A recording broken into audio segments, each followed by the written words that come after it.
Youth Congress ശക്തമാവുകയാണ്. Nilambur തെരഞ്ഞെടുപ്പ് വിജയത്തിൽ ആവേശഭരിതരായി ഊറ്റം കൊണ്ടു നിൽക്കാതെ അടിത്തട്ടിൽ ഇറങ്ങി പണിയെടുക്കാനുള്ള ചെറുപ്പക്കാരെ അണിനിരത്തിക്കൊണ്ടാണ് ആലപ്പുഴയിൽ വെച്ച് യൂത്ത് കോൺഗ്രസ് ശക്തി പ്രകടനം കാഴ്ചവെച്ചത്.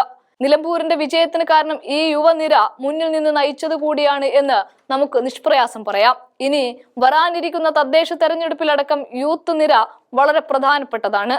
ഈ ക്യാമ്പിൽ വെച്ച് ചെന്നിത്തല ആ കാര്യം തുറന്നു പറയുകയും ചെയ്തു. ഇപ്പോഴത്തെ 2K കിഡ് ചെറുപ്പക്കാർക്ക് രാഷ്ട്രീയത്തിൽ താല്പര്യമില്ല.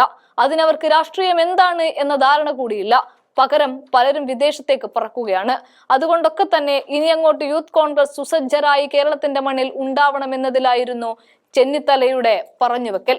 അതേസമയം വളരെ ക്രിയാത്മകമായ രീതിയിൽ വിമർശനങ്ങളെയും എതിർപ്പുകളെയും ഒക്കെ കേട്ടുകൊണ്ട് തെറ്റുകൾ തിരുത്തി മുന്നോട്ടു പോകാനുള്ള ഒരു വേദിയായും ഈ ക്യാമ്പ് മാറി.